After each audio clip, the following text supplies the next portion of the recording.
Namo tassa bhagavato arahato samma sambuddhassa.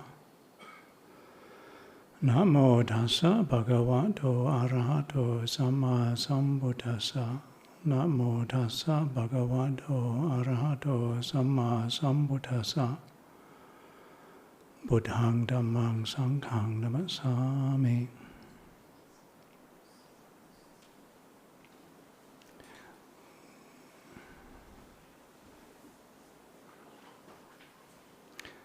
Today is the 25th of February, and the day after Māgha Puja, and I'd like to ask permission from the Theras and the community gathered here, lay people, to reflect on Dhamma.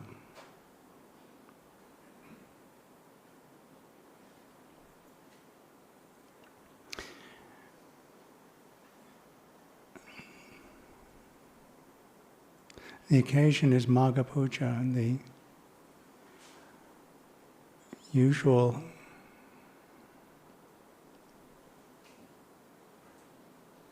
remembrance is on the teachings of Māgha Puja are the verses that Ajahn Dhamma-Siha started earlier today.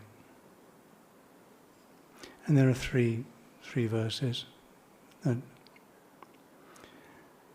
And the day is the day for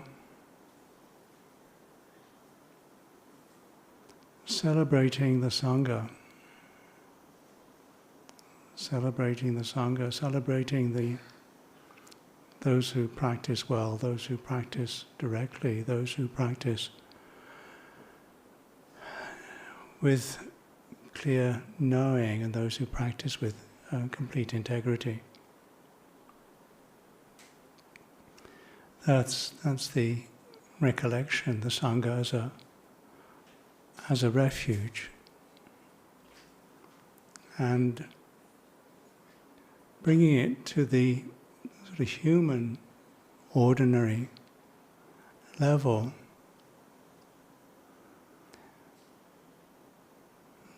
Just mentioning Lumpur Cha because I'm incredibly grateful to Lumpur Cha for all that he offered. He is my upachaya,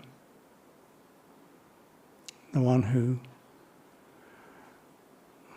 took responsibility for me joining this community. And his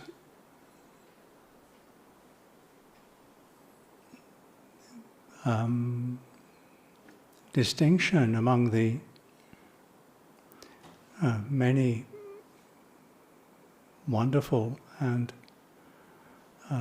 accomplished Ajahns in Thailand, and the many accomplished bhikkhus, bhikkhunis and lay people around the world, the various teachers, his particular contribution seems to me about Sangha, about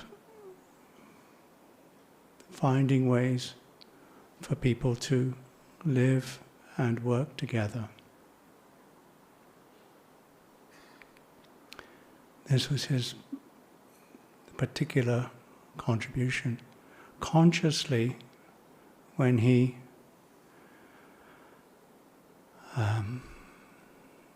established Wat Pah Pong and people started living with him, he, in contrast, or as a distinguishing feature from the other people that he'd stayed with or that were teaching at that time, stressed group activity, working together. Group meetings, morning and evening, group workings together in the afternoon. A lot of group activity. And even to the extent of, if you've seen The Mindful Way or Blue Eyes and Saffron Robes, both of which you can find on YouTube with the help of YouTube's mother, Google. The great God Google will show you what's on YouTube, and if you put The Mindful Way and Blue Eyes and Saffron Robes, you'll notice the group activity, and particularly this thing, water hauling, where the water would be pulled up from the well by a group. And then the water would be carried to the various places around the monastery by two people. So you have one in front and one behind, carrying a pole between, and the water hanging off the pole between them. The practice in Bapong monasteries of wearing your sangati on arms round means that when you come back from arms round, you have to fold your sangati. And it's not easy to fold a sangati on your own. It's very easy if you have two people. So you have to work with somebody. And learning to do this with 80-90% of your attention on yourself and only 10% on the other person, follows the story in the suttas of the old acrobat and the young acrobat who used to do a balancing act. The old acrobat would hold up a pole, carry a pole, strong man. And the young acrobat would crawl up the pole and then balance on top of it. And the old man said, "I'll look after you and you can look after me." And the young acrobat said, No, you look after yourself and I'll look after myself.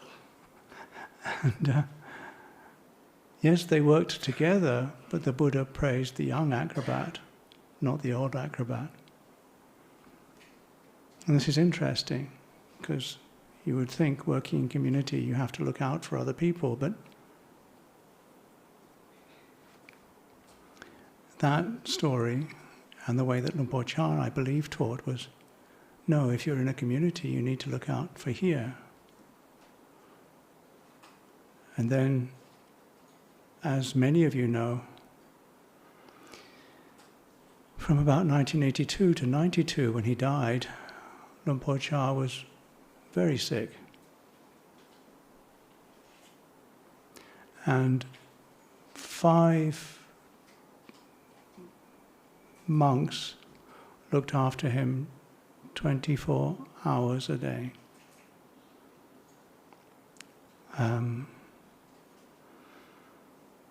The monks, sometimes they had to feed him with a tube, putting a tube down his throat and then pouring the food down the tube. Those that did that had to practice on themselves first, so that they knew what it felt like.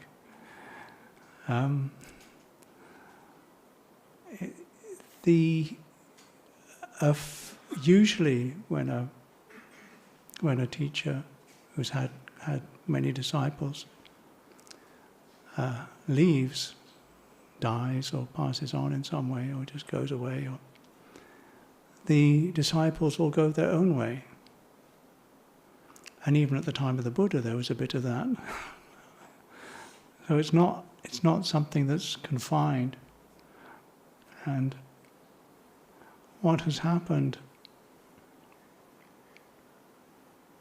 with the communities associated with Wat Pah Pong so far, and it's only 20 years and it will break down eventually, don't worry, is that we've managed to, and there are 200 or 300 branch monasteries, and maybe 15, 16, and associate monasteries, maybe another 5 or 10, that have managed to work with some degree of acknowledging and supporting each other. And this support of each other will continue to be important. I'm heartened how well the communities seem to look after those that are sick or that need support in some way.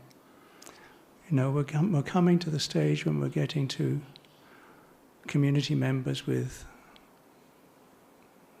big physical problems and dementia and starting to get,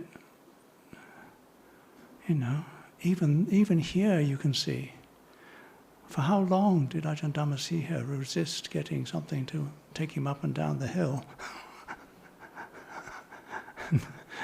And now nobody resents the fact that he goes up and down in his buggy. We need to recognize that we can look after each other. And this is what Sangha, taking refuge, or, it means group, it means group. And I remember Somdet Sangharaj, from the old one, from Wat Buddha Pati, who one was talking about Sangha just meaning group. He said you can have a Sangha of ducks. It's not, in Pali it's not a particularly important word, but the Lord Buddha gave it importance and talked about Arya Sangha as a refuge. And then how to realize that refuge, how to hold that as something that you feel is precious, is secure, is something that you can rely upon.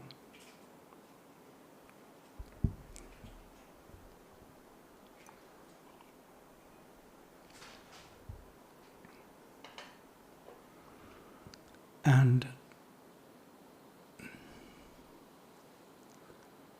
you can't expect, well, if you do, if you do demand it, everybody should look after me. You're just going to be disappointed. And if you spend your whole time running around seeing how you could look after everybody else, you're just going to get exhausted. So you have to figure out, where are you going to find this Sangha to take refuge in? Where are you going to find the direct practice? Where are you going to find the practice that is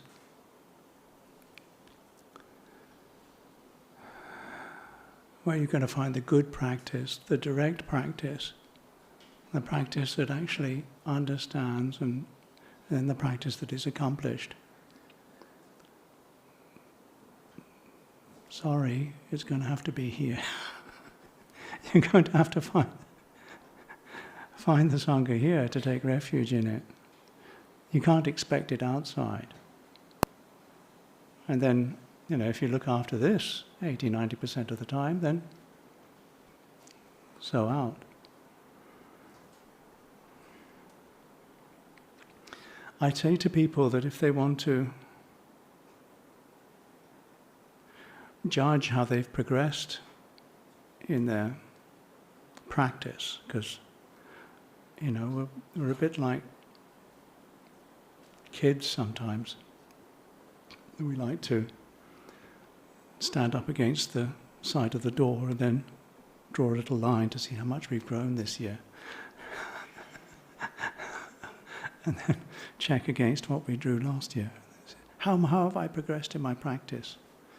And the progress can really only be measured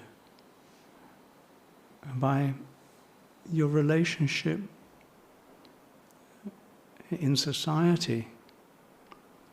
How much more of your life is a blessing to yourself and for others, and how much less is it a curse? That's the measure. How much stress are you making for yourself, and how much stress are you making for others in your relationships? This is how you can measure your spiritual growth, and that's in society. That's as it is here. And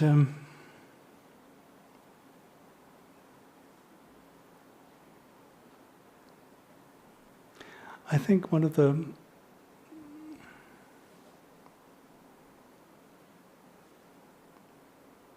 last lines in these phrases of the Ovada Padimokkha are to do with lifting up the heart. Adicite ayogo. Is that right?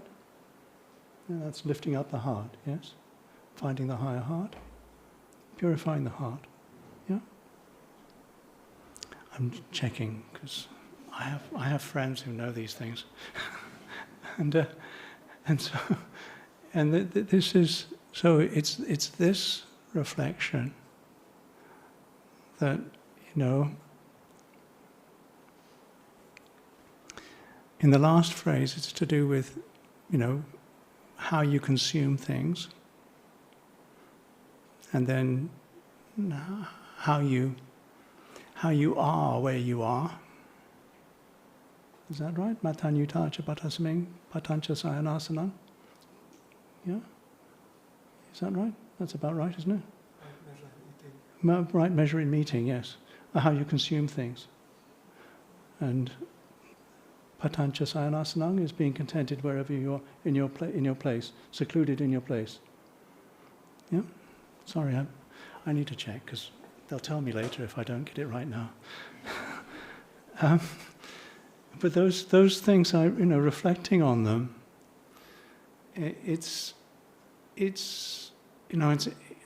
Matanyu is actually just sort of food. But I think that one of the things that we, and this is, I know that some monks do criticize some of the flights of fancy that us Westerners take with some of the interpretations of the scriptures. So I apologize, but it doesn't, apologizing before you do something is a bit naff, really. But I will reflect a little bit, maybe, or offer something that is possibly a stretch, but it's to do with nourishment. Being careful about what you consume, and the one that I didn't say earlier today, before you went out to help yourselves to the food, was something that you might do later or some other time, is to notice the sense of me, okay, as you go out to get the food. And then you think, this food is for me. Yeah? So you see the whole line of food and you think, this food is for me. And then you put it on your plate and you think, this is my food. And if somebody takes it off your plate, they've obviously made a mistake. And you might throw the rest of the food at them. Unless you decide to. But, because it's mine. I mean, when you've got your rice bowl, your plate of rice, you're quite happy. Because you think, this is my rice, but I can give it away. And so you put it in the bowl. Yeah? But when it's on your plate and you've got your spoon or your fork, it's mine. So when does it become you?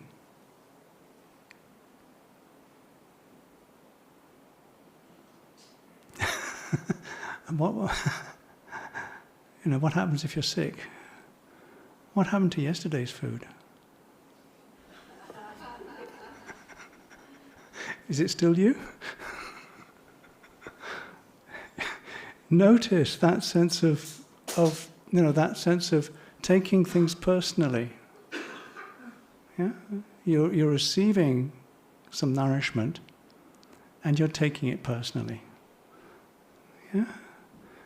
And we don't even know that we do this, really. And then we don't know the whole effect of it, because I would suggestion that, it's when does the food become you? Is it ever you? There's something that happens in this funny sort of chemical lab that fits in here, yes? Somewhere around here, there's a sort of chemical lab that starts here and then goes down here.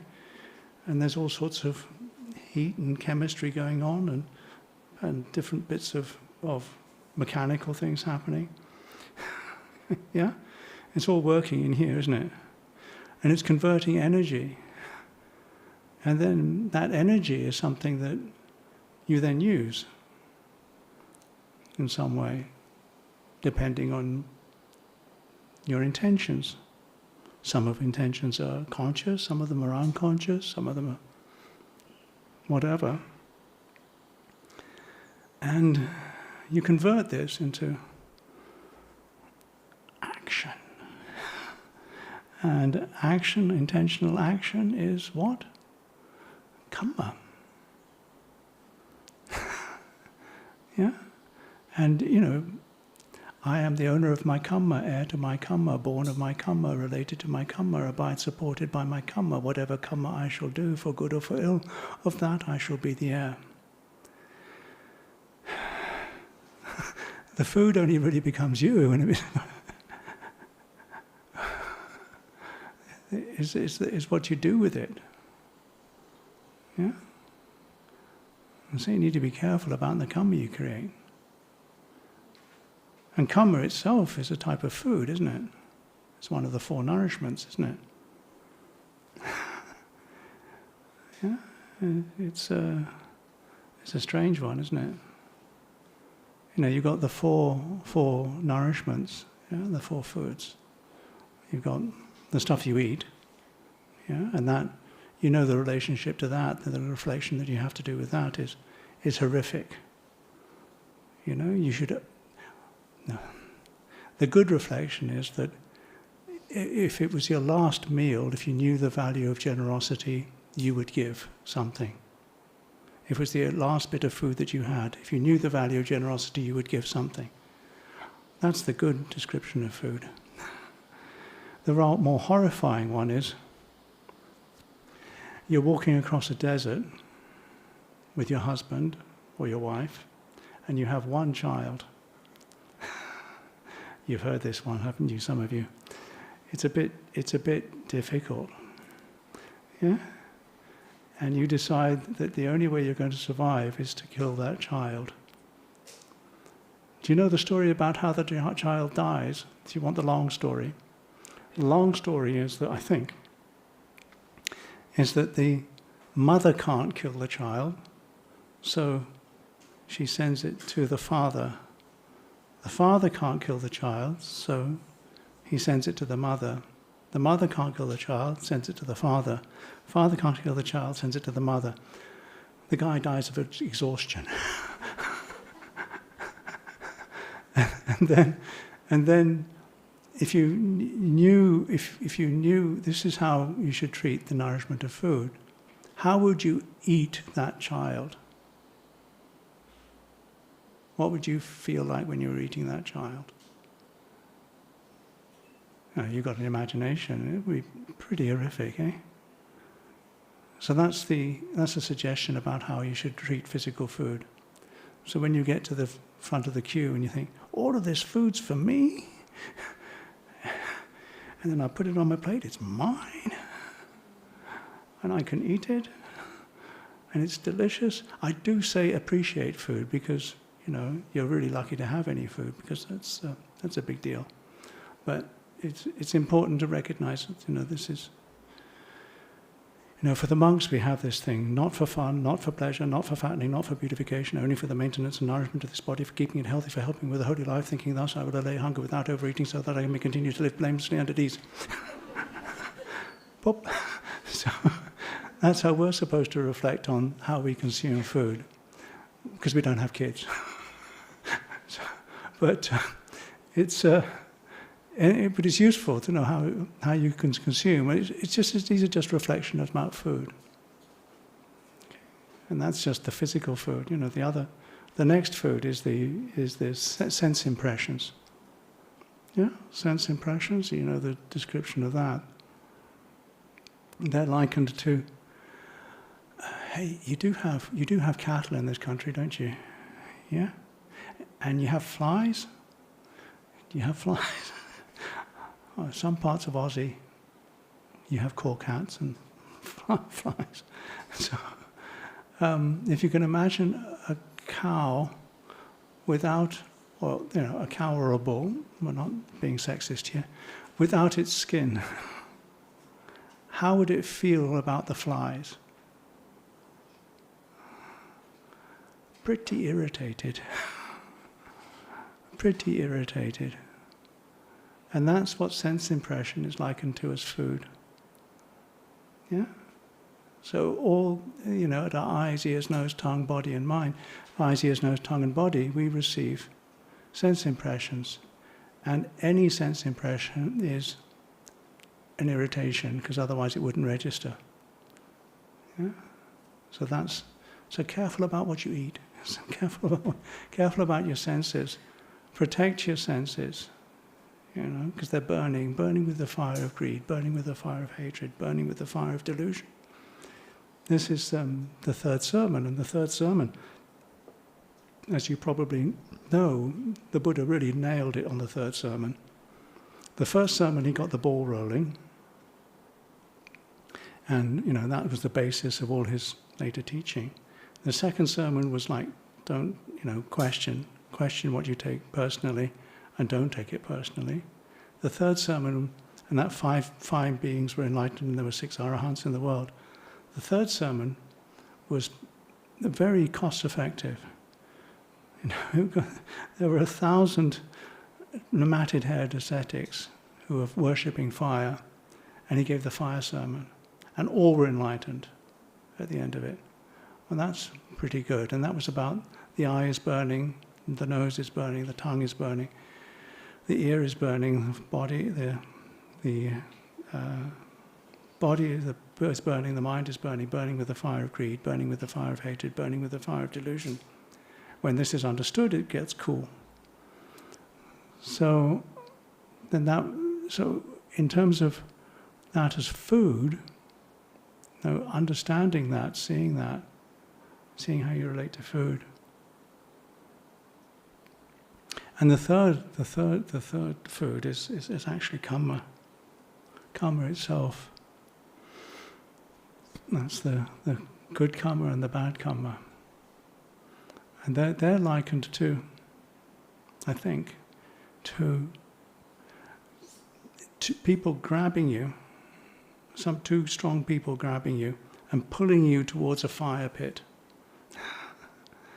So karma itself is food, and it's likened to that. So careful about the good and bad karma you make. Because there actually is a third type of karma, which is what the Buddha was really good with. There's karma that leads to the end of karma. And that karma is any practice of the Eightfold Path. That's the way out. If you really want to know what to do with your life, I don't know what to do, Ajahn. Please tell me what to do with my job, my mother, my father, my son, my friend. I want to know what to do, Ajahn. Practice the Eightfold Path. It's always that. Because that's karma that leads to the end of karma. Practice, practice, practice. Not, you need to know how to work out the Eightfold Path, but the basic thing is relate to practice it. And then the fourth food is this strange thing, consciousness. Is that right? Yeah, got it right? Yeah. The fourth food is consciousness. And that's likened to being stabbed 1,000 times with a spear in the morning, the middle of the day, and in the evening. Hard work, huh? Hard yakala. It's not easy, this consciousness. And now, careful about, particularly, careful what you give attention to. Careful what you give attention to, because that's where it goes. Careful what you notice. Yeah? And the thing to really notice, really, really notice, is what's going on here. 80-90% of the time, what's going on here? How am I receiving life? And what am I giving out? How am I responding? No, I'm pointing to this thing here, but know the sort of context in which life is being received and how it's being responded to. Really notice that. 80-90% of the time, notice what you're doing in your world, because you are the most important being in your world. Sorry. You're the one that most deserves your metta. Not your kids, sorry. Not your mother. It's this one that deserves the most complete acceptance. Never dwelling in aversion. How much of the time do we dwell with a sense of moan about how we are? Criticize. Behind all of that, you wish yourself well. Get in touch with the sense that we wish yourself well. And that, we'll then figure out what's the best thing that this thing can do here and now. How do you find a solitary dwelling place?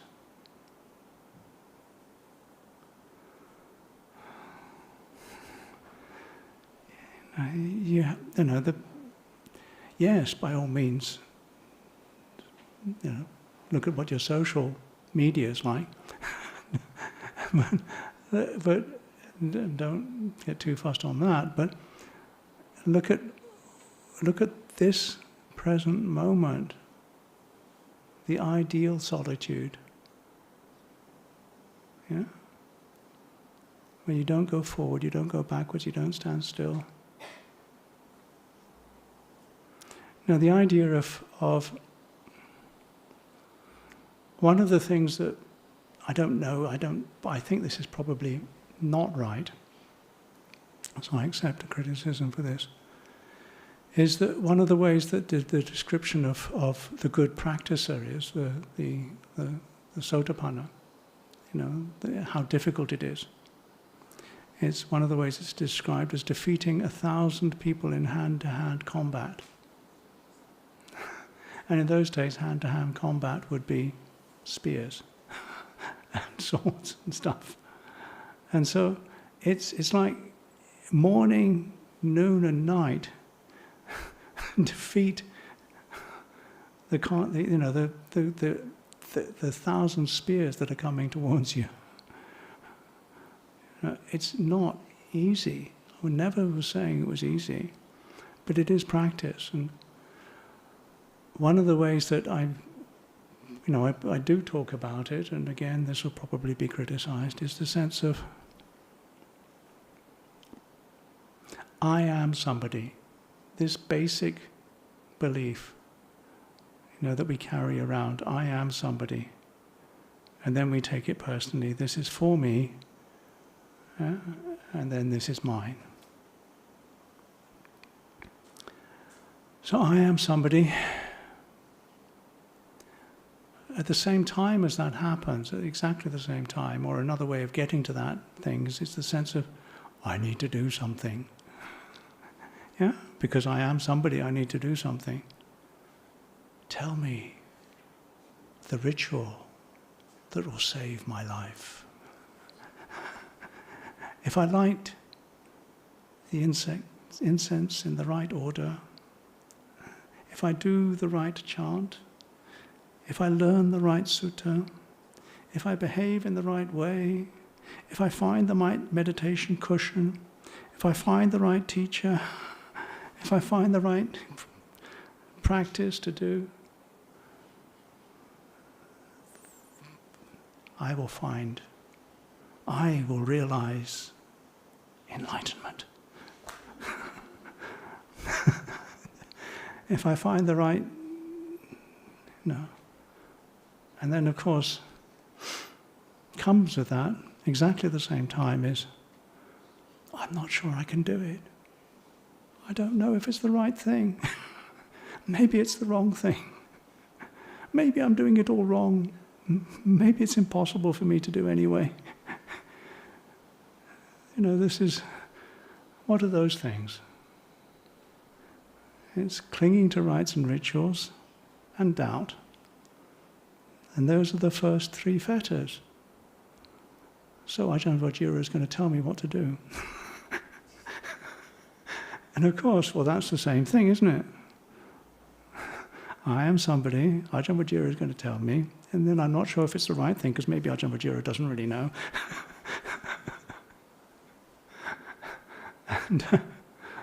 And even if he does tell me, I may not be able to do it anyway. So, it goes round and round and round. And this is all to do with this incredible business that we chatter away the whole time, this thinking. Thinking. And then we do it the other way, of course, is you're somebody, you need to do something, and I'm not sure whether you're going to do it. Yeah? Or if you're going to do the right, or if it's the right thing. So we can say that about politicians, we can say that about our bosses, we can say that about our family members, we can say that about everything. When we think like that, what do? We get tangled up. We make fetters. We tie ourselves. So what is good practice? Practice the Eightfold Path. Sorry. It gets boring, doesn't it? It's that same thing. Practice the Eightfold Path. And that is knowing what's happening right now, inside, how you're receiving this, and what your response is. And not taking it personally. Now I want some techniques. Ajahn Vajiro, give me some techniques. One of the ways that people point to this as suggestions are know the knowing, and this is what like knowing how one receives things and how how one responds to things. That's knowing the knowing. That's staying with the sense of, and it's not abiding. Really, it's not making a problem about anything. It's not holding on to anything. It's this is how this is being received, and this is a response. There's this is one of the ways that other people talk about it is Buddho, living with the Buddha. If you want to, live with the Supreme Teacher, live with the Buddha. Don't live with Ajahn Vajiro. Live with the Buddha. Live with the sense of Buddho. Live with the knowing. And then, the other ways, one of the ways that I talk about is, rather than trying to stop thinking, notice what is not thinking. Give attention to what is not thinking. Because again, consciousness is being stabbed. If you want to know, so what are you conscious of? So you turn the consciousness back on itself by knowing what is not thinking and know the knowing. So one of the things is noticing, one of the ways of noticing what's not is noticing the space or noticing the silence. You can't think about not thinking. Sorry. Well, you can, but it just goes round and round. But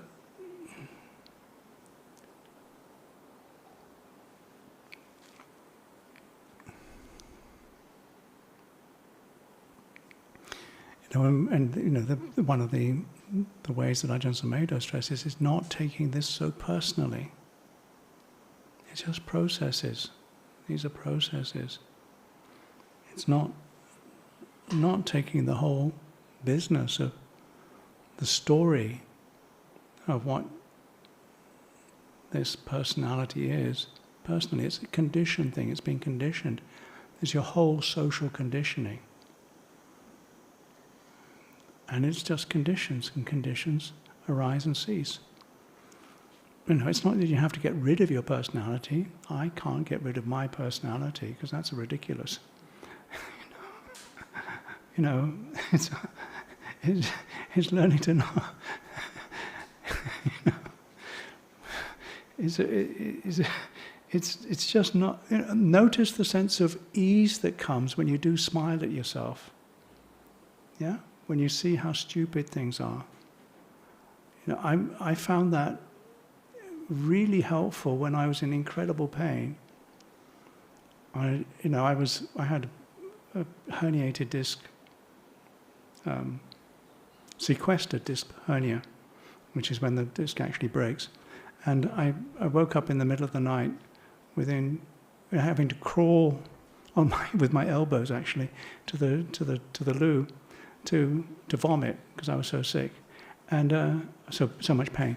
But I can remember at that moment something just going, "This is ridiculous," and laughing at it because it was so painful. And I really liked cocodamol after that, which is a really good painkiller. But that sense of, not taking the whole sort of stress of life so personally. Notice when you smile at life. Notice when there's ease. Notice the sense of, hey, I don't need to make a big fuss about this. This is not, and then practice the Eightfold Path. And that's hard work. Sorry, it's hard work. It's more difficult than defeating 1,000 people in hand-to-hand combat. But do practice it. And remember that when you say Namo Tassa Bhagavato Arahato Samma Sambuddhassa, appreciate that is an expression of confidence that there is a way to learn this. There is something that we can do. When you say Buddhaṃ Saranang Gacchāmi, allow that to be something that's really precious for you and really a refuge. When you say Dhammang Saranang Gacchāmi, allow that to be something, this is a refuge. The way things are right now, This is the ideal solitude, this present moment. I will take refuge in right here, right now, because this is the Dhamma. Without any forward. When I think of the past, that's a thought in the present. When I speculate about the future, that's a thought in the present. What's not thinking? Know the Dhamma ideally here and now. Notice. And then Sanghang Saranang Gacchami. In the relating to people, and relating to yourself, what is the beautiful way? What is the way that is one that is always in accordance with Dhamma? Always inviting, always encouraging, always leading to a sense of peace. Not making a conflict with anybody. You know, the Buddha didn't conflict with anybody. He didn't make a problem over the fact that Ajatasattu wiped out his clan. He didn't make a problem about the assembly being empty, even because his two chief disciples had died. He didn't make a problem about it. The assembly seems empty now that my chief disciples are not here. But isn't it wonderful? There's no grief in the heart of the Tathagata. You know, not making a problem about things. Still continuing to do what he could to relieve suffering now and in the future. You know, and we live with that legacy. And the gratitude, and the way to express that gratitude, people like to say, oh, thank you, thank you, thank you. Well, you know the way to express the gratitude to your teachers. You know your way to express your gratitude towards the Lord Buddha. Practice in accordance with the teaching. The rest of the gratitude is not... No, it's okay, but the real gratitude will be when you practice in accordance with the gratitude, what the Buddha taught, because we are incredibly fortunate that the Lord Buddha did teach, incredibly fortunate that people did support the Buddha at that time, Kimbisara and Anathapindika, Visakha. That's why many of you are called Visakha, Malika, all these people that supported the Buddha at the time of the Buddha, all the people that have followed the teaching and actually taught since, all the people that have supported all through the 2,567 years since the Parinibbana, all the people who've supported Vajrayana Chat, all the people who've supported, what's it? Dhammagiri? Since the time of its starting. And all the people who've, the way to say thank you is to practice. Practice the Eightfold Path. So I hope that helps a little bit. It's not too confusing, and if it is confusing or difficult, just leave it behind. You don't need to believe a word that I've said. Just, enjoy your lives, and I wish you the best. Andamayang Dhammakataya Sadhukarang Dadamase Sadhu Sadhu Sadhu